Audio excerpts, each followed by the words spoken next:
भव्य आत्माओं, आज उत्तम संयम का दिन है।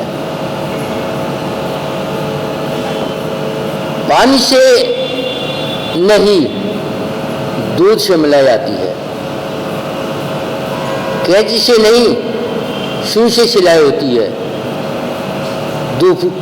दूसरों को उपदेश देने वालों, वाणी से नहीं, संयम में भलाई आती है। आज संयम का दिन बंधन का दिन है।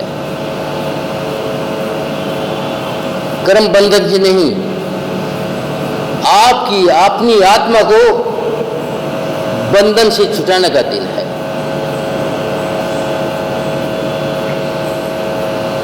संसार बंधन से मुक्त होने का दिन है।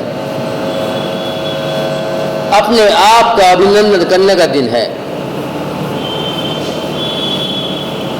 संयम के अभाव में ये जीवन शून्य है।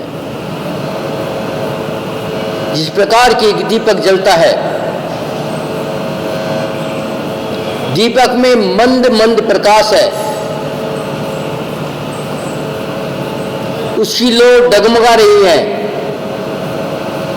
यदि थोड़ा सा हवा का झोंका लग जाए तो दीपक बंद हो जाएगा। मगर यदि दीपक के ऊपर एक चिमनी रख दी जाए तो दीपक में प्रकाश बढ़ जाएगा। जिस प्रकाश में अभी तक देख नहीं सकते थे, चिमनी रखने बाद वही प्रकाश आपको पढ़ाई के लिए प्राप्त हो जाएगा। आचार्य भी बताते हैं कि जीवन एक बगैर चिमनी का बल्ब है। यदि इसके ऊपर संयम रूपी चिमनी रख दी जाए तो जीवन में प्रकाश आ जाएगा। इस प्रकार के नदी के अंदर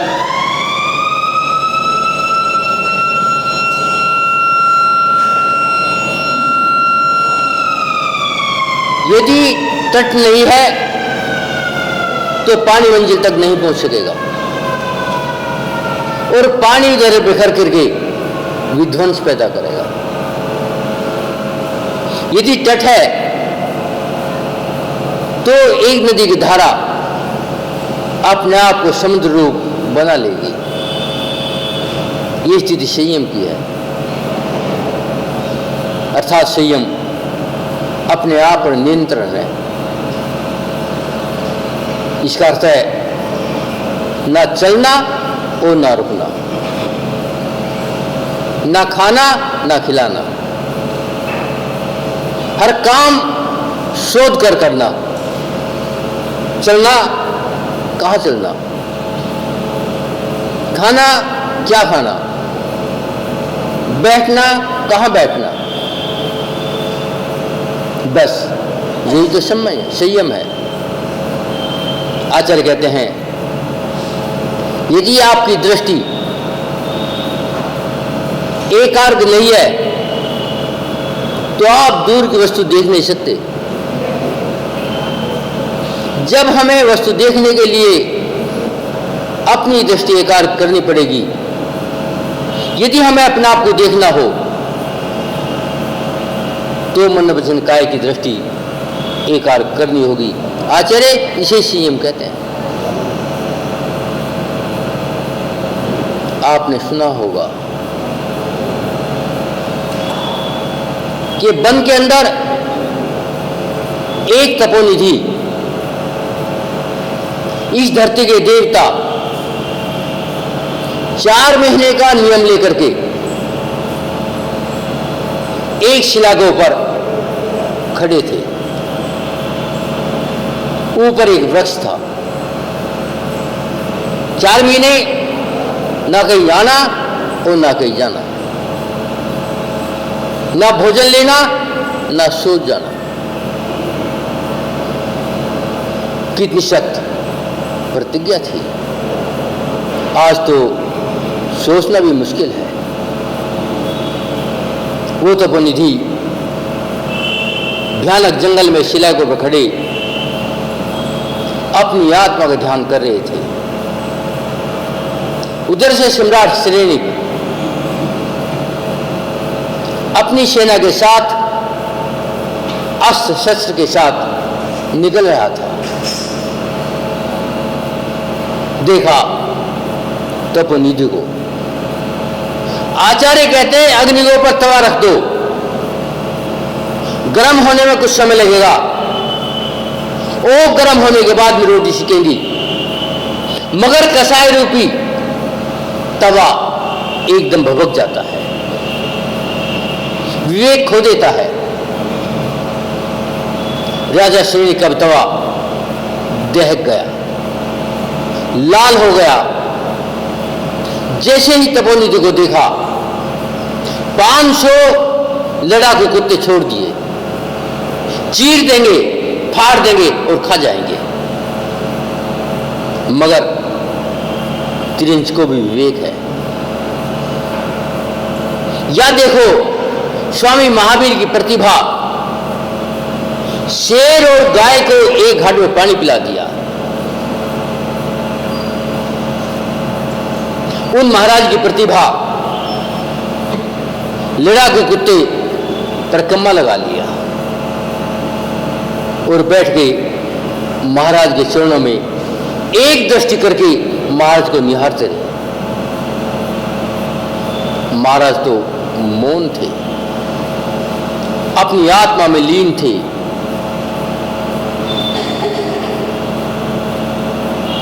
अब राजा शरेनिक कहता है, बड़ा ढोंगी है, मेरे कुत्ते अच्छे को चीर देते हैं, मगर इसने कील दिया है। मगर जिसने अपनी आत्मा को कील लिया हो, अपनी आत्मा अपने व्यसनों को भस्म कर लिया हो, अपनी इंद्रियों को भस्म कर लिया हो, उसे कीलने की आवश्यकता नहीं है। बस कषाय का शोला भभक रहा था। एक काली नाग जो कलवा पड़ा था अपनी तलवार से उठा और मुनि के मुंह गर्दन में डाल दिया। वो चला गया अपने महलों में। विचार तो करो, उस तपोनिधि ने क्या लिया था सम्राट का और क्या लिया तुम्हारा। उसने तो भोजन भी नहीं लिया था, मात्र 2 डग जमीन पर रखी थी।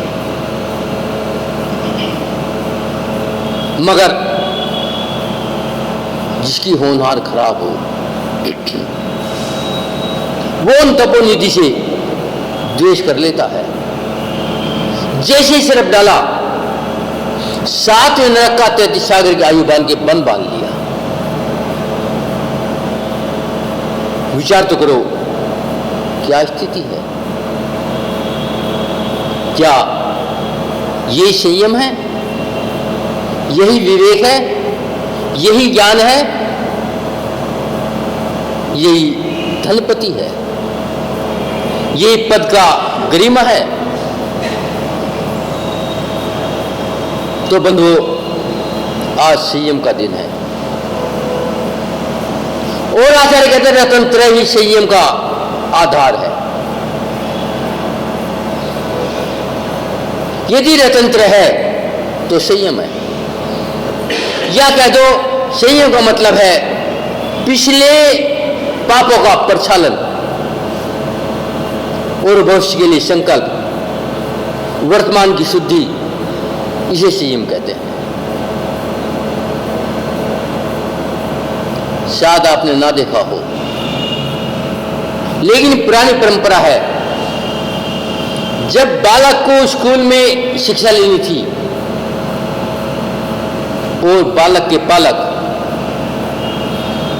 जब अध्यापक के पास बालक को दाखिल करने जाते थे तो जानते हो अध्यापक क्या कहता था? अपने कान पकड़ो।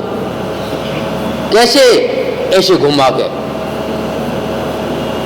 यदि बालक अपने कान पकड़ लेता था तो बालक को दाखला मिलता था,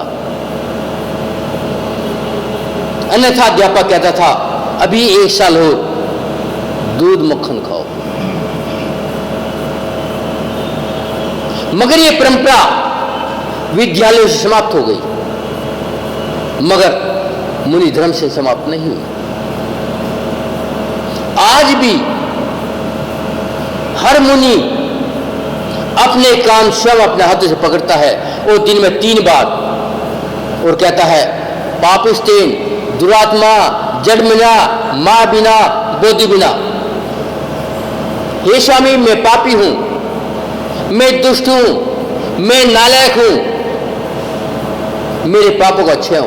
दिन में 3 बार करता है, अर्थात अपने कान, मैं दुष्ट हूं, मैं नालायक हूं, मेरे पापों का क्षय हो, दिन में 3 बार करता है, अर्थात अपने कान जो स्वयं पकड़ता है वो ही संयम है, क्योंकि अपने आप पर नियंत्रण ही संयम है। मगर आज की बड़ी विचित्रता है, ज्ञान के बिना कुछ निश्चयवादी, कुछ क्रियावादी और कुछ संयम से ऊब कर भटक गए हैं। निश्चयवादी आत्मा आत्मा चिल्लाते हैं, आचार्य कुंद कुंद की समयसार हद में उतारना चाहते हैं, मगर संयम नहीं लेंगे। किसी भी आत्मा आत्मा पुकारने वाले के पास में एक प्रतिमा के भी नियम नहीं है और पूजा अभिषेक छोड़ दिया है। तो आचार्य कहते हैं ये निश्चयवादी रास्ते से भटक गए हैं। कुछ क्रियावादी क्रिया में डूबे हैं, अभिषेक भी करेंगे, पूजा भी करेंगे, मगर रात्रि भोजन का, अभक्ष का त्याग नहीं करेंगे। वे भी अपने आप से, अपने जीवन से उकता गए हैं। और तीसरे कहा है आचार्यों ने, जो संयम में उकर डूब गए हैं, अर्थात मुनि बन गए हैं, दिगंबर हो गए हैं, पीछे कमंडल ले लिया है, मगर मंत्रवादी, तंत्रवादी, मठवादी, गाड़ीवादी। तो आचार्य कहते हैं क्या संयम इसलिए था? क्या मुनि धर्म इसलिए था? यदि भोग में ही मुनि धर्म होता तो घर में था, यदि भोजन में ही मुनि धर्म होता तो घर में था। तो आचार्य कहते हैं जो बाहरी धन दौलत में, मंत्र तंत्र में अनंतों बार तूने पा लिया, इसलिए छेड़ावा ने लिखा मुनिव्रत धार अनंत बार गिरिवक में उपजायो। अनंत बार तेने मुनि धर्म धारण कर लिया है, मगर आज तक भेद विज्ञान ना होने कारण, आज तक आत्मा को ना जानने के कारण, आज तक शरीर के प्रति आसक्ति होने के कारण अनंत बार भेद मुनि भेद धारण करने के बाद भी आज भी संसारी है।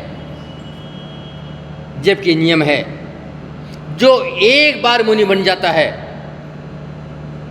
मात्र ज्यादा 32 भद धारण कर सकता है। ये बात विगत है कि मारीच का जीव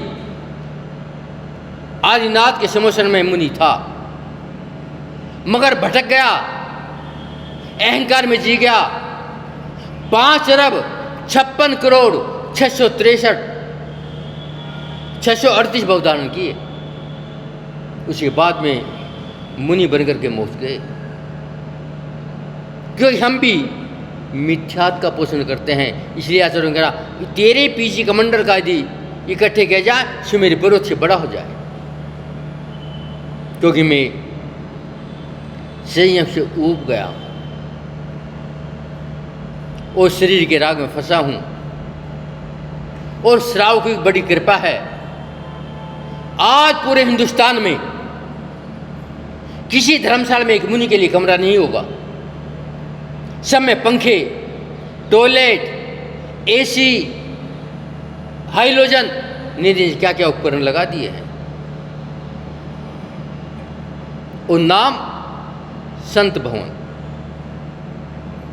तो विचार करो, ये संयम है, इसे संयम कहते हैं। पहले मुनि विधि ली और चल पड़े, मन चाहे जहां चले जाओ भोजन मिलता था। मगर आज क्या स्थिति है सबको पता है, बताने की आवश्यकता नहीं है। आज मुनि धर्म भी एक बोझ हो गया है। रावण कहता था मैं दुनिया का हर काम कर सकता हूं मगर संयम धारण नहीं कर सकता। और आपने आज संयम को मजाक बना दिया। आपने सुनार को देखा होगा, जब सुनार सोने का खोट निकालता है तो एक उसे मिट्टी की कुलिया में रखता है और अग्नि पर रख देता है, ऊपर से फूंक मारता है और जब अग्नि तेज होती है सोना तरल हो जाता है। उसका खोट नीचे और सोना ऊपर आ जाता है। मगर ध्यान दिया हो, जब तरल हो जाता है उसके बाद में वो सुनार उसके ऊपर सुहागा फेंकता है। कभी विचार किया सुहागे क्यों फेंकता है? सोचा यदि सुहागा नहीं फेंकेगा, जब वो ठंडा होगा मैल को अपने अंदर मिला लेगा, इसलिए सुहागा फेंके जाता है। आचार्य कहते हैं यदि तेरे जीवन में रात्रि भोजन नहीं करता और संयम नहीं है, सुहागा नहीं फेंका, दोबारा मिल जाएगा। यदि अभक्ष का त्याग नहीं है और संयम नहीं है तो अभक्ष मिल जाएगा। इसलिए आचार्य कहते हैं संयम रूपी सुहागा अपने जीवन में उतार ले। आचार्य कहते हैं आभा संसारी को धोखा सिखाती हैं और संयम को धोख सिखाती हैं। वो धोखे में धोख में कितना अंतर है आप जानते हैं। जैन दर्शन कहता है यदि आपको संयम लेना है, आपको दीक्षा लेनी है, आपको रतंत्र धारण करना है, जब गुरु के पास जाते हो तो क्या कहते हैं? नमो अरिहंताणम। दूसरा शब्द नहीं कहेगा, मात्र एक शब्द कहेगा नमो अरिहंताणम। क्यों? क्योंकि अरहंतों में मुनि पड़ा है, अरहंतों में संयम है, अरहंतों में कान पकड़ने की कला है। इसलिए आचार्य कहते हैं नमो अरिहंताणम। और हम भी पंच परमेष्ठी में नमो अरिहंताणम सबसे पहले पढ़ते हैं। ये अन्यथा नहीं रखा गया है। अर्थात पहले अपने आप को झुकाना सीख लो। यदि अपने आप को नहीं झुकाया तो आचार्य कहते हैं आपके पास संयम नहीं होगा, आपके पास मानव प्रियता नहीं होगी। जब राजा श्री ने शराब डाला, खुश हो गया, मैंने आज अपने अपमान का बदला ले लिया है। पता नहीं है अब कहाँ का बदला लिया है, तूने नरक का बंद किया है। वही श्रेणी जिसने महावीर स्वामी के समर्थन में 60,000 प्रश्न किए और स्वामी महावीर से कहता है मेरे आगे छोटे छोटे बालकों ने रतन तेरे धारण कर लिया है, मगर मेरे भाव क्यों नहीं हो रहे? तो स्वामी महावीर ने कहा था, तेरे भाव नहीं होंगे क्योंकि तूने नरक गति का बंद कर लिया है। तूने तपोनिधि के गले में सर्प डाला था, कुत्ते छोड़े थे और खुशियां था। तेरे भाव नहीं हो, तेरे भाव संयम के क्या, मुनि क्या, तू शिखर जी की यात्रा नहीं कर सकेगा। और राजा सैनिक महावीर की वाणी सुन करके शिखर जी गया था, मगर जैसे ही मधुबन की बाउंड्री में प्रवेश किया, अंधा हो गया और जैसे वापस आंख आ गई। तो बंधुओं, समझने का प्रयास करो, आज संयम का दिन है। अपने ऊपर, अपनी आत्मा को, अपने परमात्मा को याद करना, अपने विकारों पर संयम करना, ये संयम धर्म है। मगर आज तक मैंने संयम धर्म को कभी समझने का प्रयत्न नहीं किया। एक बार की घटना, एक महिला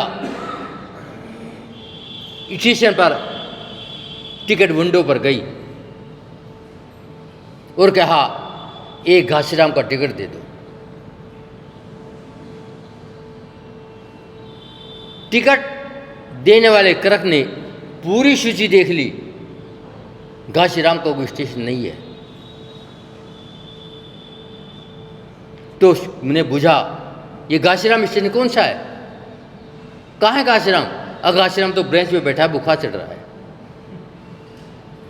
मेरा पति है। आचार्य कहते हैं संयम पति से नहीं, बच्चों से नहीं, पत्नी से नहीं, अपनी आत्मा से लिया जाता है। और आप संयम परिवार से लेना चाहते हैं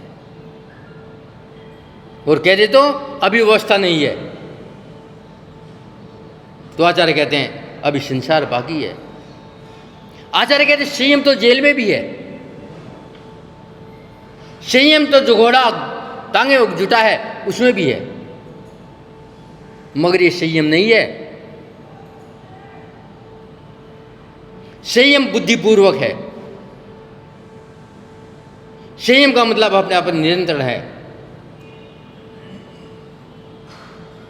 आचार्य कहते हैं अब संयम की बात छोड़ो, अभी तो आप आर्यखंडी भी नहीं हो, अभी बेशक आपने भारत में जन्म लिया लेकिन मलेच्छी हो।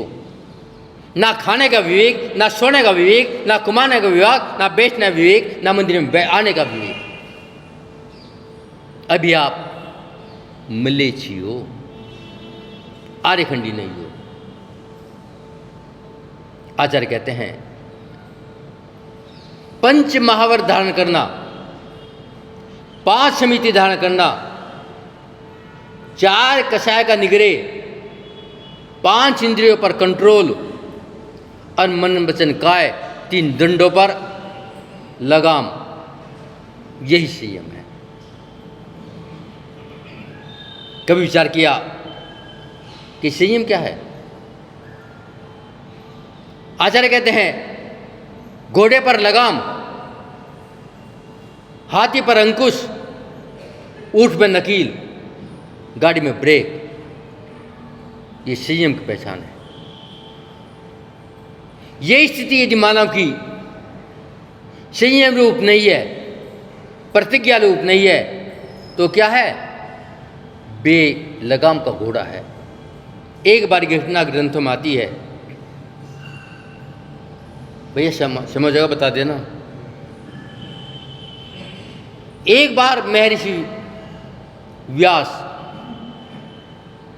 महान ज्ञानी स्वाध्याय कर रहे थे। स्वाध्याय करते करते एक पंक्ति आई कि इंद्रिय बलवान उनका निग्रह जरूरी है। तो विद्वान महर्षि व्यास सोचते हैं ये अज्ञानियों के लिए है, ज्ञानियों के लिए नहीं है। उन्होंने ग्रंथ में वो पंक्ति सुधार दिया, अज्ञानी लिख दिया। मगर आज तो पंचम काल है, देवता नहीं आते। उस समय देवता आते थे। अगले दिन प्रातःकाल महर्षि व्यास लुटिया लेकर प्रातःकाल सोच के लिए जंगल में गए। रास्ता सकड़ा था। उस गली में दो आदमी आप सामने निकल जाए तो छू जाते थे। एक षोडशी सुंदर सी कन्या उस रास्ते पर आई और व्यास जी को आवाज दी, व्यास जी जरा ठहर जाओ, मैं निकल जाऊं। व्यास जी की मन विचलित हो गया और सोचा और कह दिया, तुम भी निकल जाओ, मैं भी निकल जाऊंगा। इतना कहते ही वो कन्या गायब हो गई। मात कहा, इंद्रियों का कंट्रोल मात्र ज्ञानियों के लिए नहीं। तो मेरे व्यास को पता चल गया कि जो मैंने कल सुधार किया था वो गलत किया था। इसलिए अपनी इंद्रियों पर कंट्रोल करना संयम है। मगर आज ना आसन पर कंट्रोल और ना जीवन पर कंट्रोल। आचार्य कहते हैं कि कंट्रोल हो ना हो, मगर कम से कम जबान पर तो हो, अपनी जिह्वा पर तो हो। आज हमारा ना बोलने पर कंट्रोल है, ना भोजन पर कंट्रोल है। कुत्ते के बोलने को भौंकना कहते हैं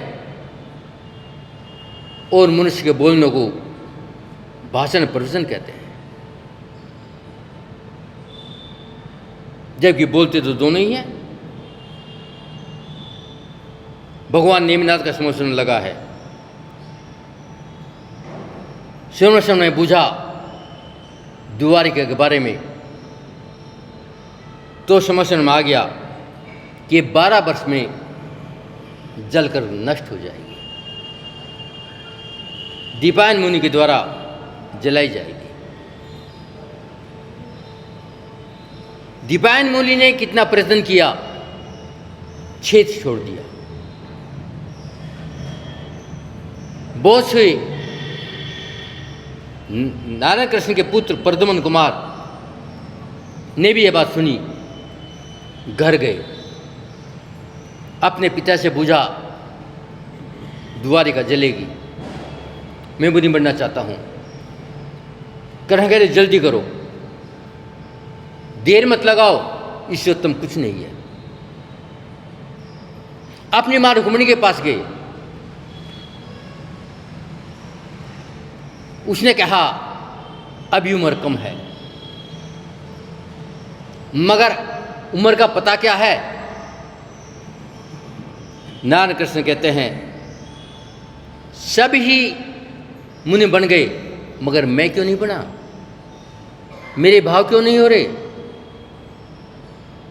जबकि महान थे, नारायण थे, भाव नहीं हुए। क्यों नहीं हुए? क्योंकि गति का बंद हो चुका था।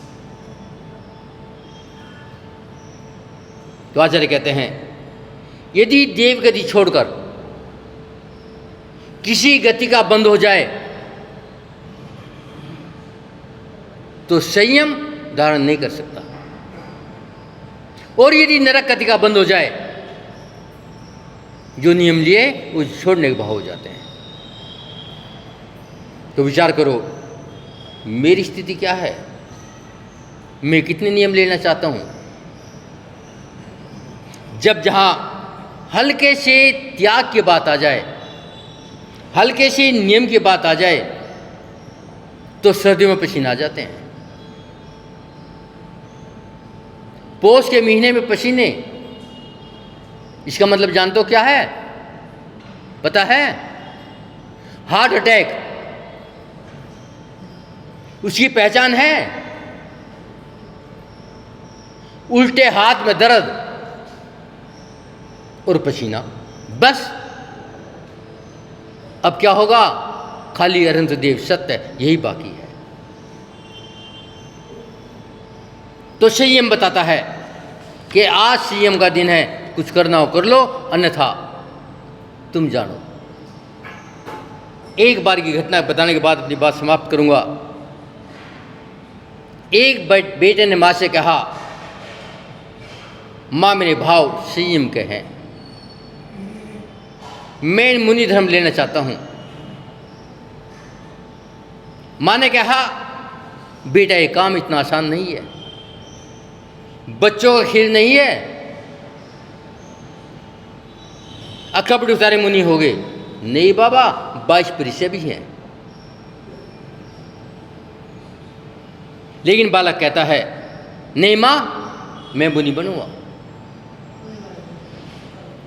मां कहती है, यदि मुनि बनेगा तो मेरी 4 बात सुन लेना, और वे 4 बात अपने पल्ले बांध लेना। कौन सी 4 बात हैं? पहली बात है कि अपने घर को मत भूलना। यदि अपना घर भूल जाए तो पड़ोसी का ध्यान रखना। वो बालक सोचता है, मैं मुनि की बात सोचता हूं, मां घर की बात बताती है।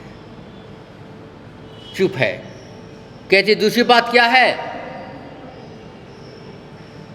जब भूख लगे खा लेना। तीसरी बात, जब नींद लगे सो जाना।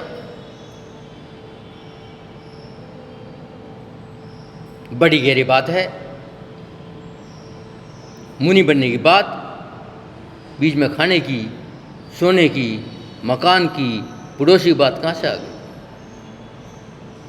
बालक ने कहा, मैं मुनि बनना चाहता हूं, आप घर की बात करती हो। मां कहती, तू मुनि नहीं बन सकता। यदि तेरे मन में अभी घर की बात है, पड़ोसी की बात है, भूख और प्यास की बात है, तू मुनि नहीं बन सकता। घर का मतलब तेरी आत्मा, अपनी आत्मा को याद रखना। पड़ोसी का मतलब शरीर को। यदि आत्मा भूल जाए तो शरीर का नश्वर शरीर देख लेना। भूख का मतलब जब कितने के दिन उपवास रखेगा, कितनी कितनी बार अंतराय होगी, कितना कितना लंबा बिहार होगा, भूख प्यास की बेचना सताएगी, तो तू रूखा सूखा और ठंडा गर्म नहीं देखेगा। और जो रूखा सूखा मिलेगा उसमें पेट की भूख शांत कर लेगा। जब नींद की बात आई, नींद की बात थी कि जब 24 घंटे में बीच में 22 घंटे तो ध्यान करेगा, स्वाध्याय और समाप्त करेगा। जब नींद आएगी तो जहाँ भी सोएगा, चाहे पत्थर हो, चाहे कंकर हो, चाहे ठंडक हो, चाहे गर्मी हो, नींद आ जाएगी। वो तो बिस्तर की बात करता है। आचार्य कहते हैं जैन दर्शन है। यहाँ सिंह भी, श्वान भी, सर्प भी, गाय भी, बैल भी, बंदर भी, हाथी भी, घोड़े भी, तोते भी सेम धारण कर सकते हैं, मगर तू मानव, वीतराग धर्म के मानने वाला, निर्ग्रंथ गुरु, और संयम का नाम है बुखार और पसीने, तू उन जानवर से गिरा हुआ है। तू तो पारे की भांति है, जुड़ नहीं सकता, बिखर सकता है। तो बंधुओं, जब गौतम स्वामी ने महावीर से पूछा मन को कैसे रोकें, मन बड़ा चंचल है,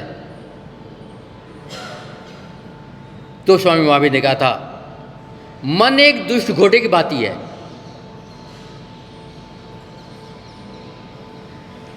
जब ये चारों ओर दौड़ता है तो चाबुक काम करती है। तो तेरे पास भी संयमी रूपी चाबुक चाहिए।